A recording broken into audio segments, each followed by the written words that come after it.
Sir మాకు హక్కులే లేవా జగన్మోహన్ రెడ్డి గారు సవాల్ శాడిస్టు చంద్రబాబు పోలీసులపై తీవ్ర ఒత్తిళ్లు ఏంటి ఎలా చూడాలి ఈ అంశాన్ని? అంటే ఈరోజు ఆయన చాలా తీవ్రంగా సుదీర్ఘంగా మీడియాతో మాట్లాడారు. బహుశా ఇటీవల వరుసగా వస్తున్న కేసులు ఇవన్నీ.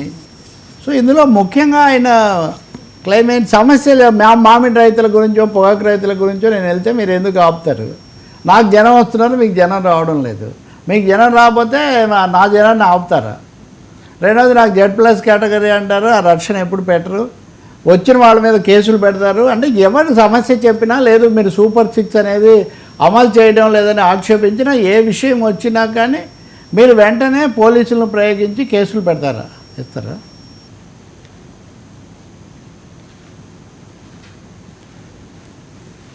సో చాలా తీవ్ర స్థాయిలో కొంత కసరత్తు చేసి ఒకటేమో పథకాలు వాటిని అమలు చేయడం లేదనే విషయము, రెండవది పోలీసుల మీద తీవ్రమైనటువంటి ఒత్తిడి తెస్తున్నారు. మీరు ఒత్తిడి తెచ్చి కేసులు పెట్టిస్తున్నారు. ఈ ఒత్తిడి తట్టుకోలేక పోలీసు అధికారులు అసలు రాష్ట్రం నుంచి వెళ్ళిపోతాము, సర్వీస్లోనే ఉండమన్న పరిస్థితి వచ్చింది. మా హయాంలో ఫ్రెండ్లీ పోలీసింగ్ ఉండేది, మళ్ళీ అదేది కూడా మా హయాంలో బాగుండేది అని. కాబట్టి పోలీసుల మీద మీరు ఒత్తిడి తెచ్చి ప్రజాస్వామ్యాన్ని కూడా అవకాశం లేకుండా మాకు ప్రజల్లోకి వెళ్లకుండా చేస్తున్నారు. మీరేమో పరిష్కరించరు. మేము వాటి మీద వెళ్తే అది వరుసగా మీరు బంగారుపాలెమే వెళ్ళాను, మీరు రైతులు అక్కడికి వచ్చేసరికి వాళ్ళ మీద కేసులు పెడతారా? ఇంకా ముఖ్యమైనది ఇదిగో ఈ రప్పా రప్పా అని సినిమా డైలాగ్ మా వాడు పోస్టర్ పట్టుకుంటే దానికోసం కూడా మీరు కేసు పెడతారా? అట్లయితే పవన్ కళ్యాణ్ సినిమాలో, బాలకృష్ణ సినిమాలో ఎంత పెద్ద డైలాగులు ఉన్నాయి. సరే ఓకే, ఒక నిమిషం మాజీ ముఖ్యమంత్రి మాజీ, ఇదేమో రాజకీయం అదేమో సినిమా అనుకోండి. ఇప్పుడు సినిమాల్లో ఉండే పవన్ కళ్యాణ్ ఏమో బయట అవి సినిమాల్లో ఉండాలి, బయట వద్దంటున్నాడు. ఈయనేమో బయట ఎందుకు పెట్టకూడదు, మీరు సినిమాల్లో పెడుతున్నారు కదా అని ఈయన అంటున్నాడు. ఎనీవే మీరు ఏదైనా ఉంటే సెన్సార్ చేసి ఆ డైలాగులు లేకుండా చేయాలి, కానీ డైలాగులు అంటూ ఉన్న తర్వాత మేము పెట్టకూడదు. మళ్ళీ అప్పట్లాగే పుష్ప అభినయం కూడా ఆయన చేసి చూపించాడు. ఆన్ ది హోల్ ఒక విపరీతమైన విశ్వాసం, ఏదో ఇంకా మేము రాబోతున్నాం కాబట్టి మీరు ఎలాగో పరిష్కారం చేయలేరు, మేమే పరిష్కారం చేస్తామని జనం మా దగ్గరికి వస్తుంటే మీరు భరించలేకపోతున్నారు. ఈయనను ఎప్పుడు సైకో అంటారు కదా వాళ్ళు, చంద్రబాబు శాడిస్ట్గా మారిపోయాడు. ఈ శాడిస్ట్ చంద్రబాబు ఎవరిని కూడా సహించలేకపోతున్నాడు, ప్రజలు రావడాన్ని ఆయన జీర్ణించుకోలేకపోతున్నాడు. కానీ వందల మంది వస్తారు, మీరేం చేయడం లేదు కాబట్టి. ప్రతిపక్షం బాధ్యత కదా, రాజ్యాంగంలో ప్రతిపక్షానికి ఆ బాధ్యత ఉంది కదా, అదే ఒక పెద్ద సవాలు. రెండవదే ఒక జాబితా కూడా మొత్తం, ఉదాహరణకు మాజీ ఎమ్మెల్యేలకు రక్షణ లేదా పెద్దారెడ్డికి కానీ, అనంతపురంలో, ఇక్కడ నెల్లూరులో ఈయన ప్రసన్న కుమార్ రెడ్డి, నల్లపరెడ్డి ప్రసన్న కుమార్ రెడ్డికి కానీ ఇంటికి వెళ్ళి అంత విధ్వంసం ఇదంతా చేస్తే ఇది ఎప్పుడైనా జరిగిందా? దీన్ని మీరు కనీసంగా ఆపరా? అంటే ఒక విధంగా వాళ్ళు అన్న మాటలు వాటి గురించి ఆయన ఆ ప్రస్తావన కంటే తర్వాత జరిగిన దాడులు వీటి గురించి, ఆమె హారిక మీద జరిగినటువంటి దాడి కూడా, దాడి జరిగితే దాడి చేసిన వాళ్ళ మీద మీరు కేసు పెడతారా? అక్కడ సర్పంచ్ ఉప సర్పంచ్ వాళ్ళ పిల్లాడు పోతే ఆ పిల్లాన్ని పోగొట్టుకున్న తల్లిదండ్రుల మీద బెట్టింగ్ యాప్ అని మీరు కేసు పెడతారు. అంటే మొత్తం మీద చెప్పాలంటే ప్రజల్లో వస్తున్న ఆదరణ చూడలేక వాళ్ళని అడ్డుకొని వాళ్ళ మీద కేసులు పెడుతున్నారు, మా కార్యకర్తల మీద కేసులు పెడుతున్నారు. మా నాయకులు వరుసగా ఆయన జాబితా, మిథున్ రెడ్డి, పేర్నినని, కోడలనని, వంశీ, ప్రసన్న కుమార్ రెడ్డి, వీళ్ళందరి పేర్లు కూడా చదివి చాలా నిజాయితీపరులైన అధికారులు, ధనంజయ రెడ్డి, ఇటువంటి వాళ్ళ మీద, లేకపోతే కొమ్మినేని శ్రీనివాసరావు మీద, వీళ్ళందరి మీద మీరు కేసు పెట్టి బెదర కొడుతున్నారు, హడలు కొడుతున్నారు. ఎందుకంటే మీరే ఒక విధంగా భరించలేకపోతున్నారు, మీరే భయపడుతున్నారు. మేము అధికారంలోకి వస్తామని ప్రజలు నమ్ముతుంటే మీరేమో దాన్ని సహించలేక ఇవన్నీ చేస్తున్నారు. ఇది ఏమాత్రం ప్రజాస్వామ్యం కాదు, మీరు ఇంత దారుణంగా తయారవుతారని ఎప్పుడు అనుకోలేదనే పద్ధతిలో ఆయన దాదాపు ధ్వజమెత్తారని చెప్పాలి. ఈ పనిలో పనిగా ఆయన ఇంకో మాట కూడా అన్నాడు, ఆంధ్రప్రదేశ్లో ప్రతిపక్షం మాదొక్కటే, ప్రతిపక్షం మాదొక్కటే, మేమే ప్రజల కన్నీళ్లు తుడిచేది మేమే, మామిడి రైతుల సమస్య వచ్చినా మేమే, ఇంకో సమస్య వచ్చినా మేమే, వాటి అన్నిటి మీద మేము పోతున్నాము అని. నిజంగా శాసనసభలో మేము ఒక్కరమే ప్రతిపక్షం అనొచ్చు, ఎందుకంటే శాసనసభలో ఇంకా వేరే పార్టీ లేదు కాబట్టి. కానీ మిగిలిన ప్రతిపక్షాలు కమ్యూనిస్టులైనా, లేకపోతే ఇతర పార్టీలైనా, కాంగ్రెస్ అయినా, లేదు ప్రజా సంఘాలైనా ఉన్నాయి కదా. అంటే వైసీపీ ఒక్కటే ప్రజలకు అండగా నిలబడుతుంది అనే పద్ధతిలో నిజంగా చెప్పాలంటే శాసనసభలో ప్రతిపక్ష పాత్ర నిర్వహించడం లేదు, శాసనసభకు వెళ్ళటం లేదు కదా. సభ బయట ఇప్పుడు ఉదాహరణకు సభ బయట ప్రజల్లోకి వెళ్ళి అడగాల్సిన బాధ్యత మాకు లేదా, హక్కు మాకు లేదా అంటున్నప్పుడు శాసనసభకు వెళ్ళి అడగాల్సిన బాధ్యత కూడా ఉంది కదా, అదే ఎందుకు చేయడం లేదు అనే ప్రశ్న కూడా అక్కడ ఎదురయ్యే అవకాశం ఉంది.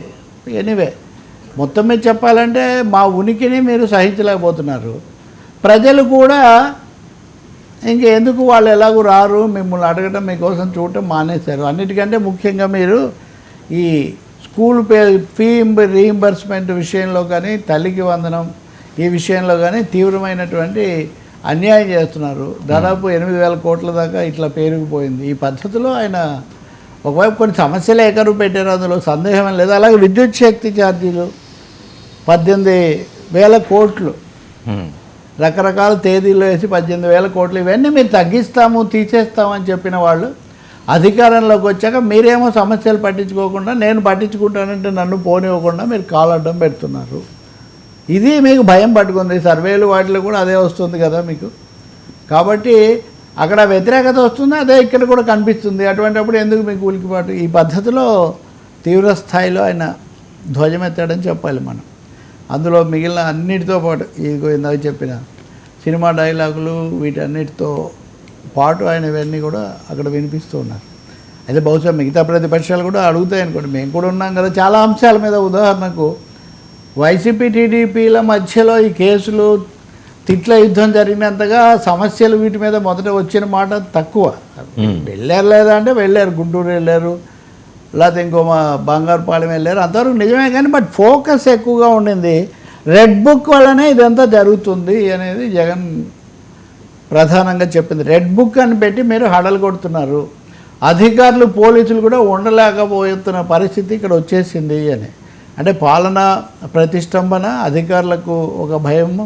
పవన్ కళ్యాణ్ వాళ్ళకి సంబంధించి మీరేం కేసులు పెట్టరే మరి? వాళ్ళు కూడా మాట్లాడుతున్నారు కదా ఇష్టానుసారం, అనేక వీడియోలు ఇవి బయటకు వస్తున్నాయి. అయినా కానీ వాటి మీద ఏం చేయరు. ఎంతసేపటి మా మీదే చేసి మా మీదే ఎదురుదాడి చేస్తున్నారు అని.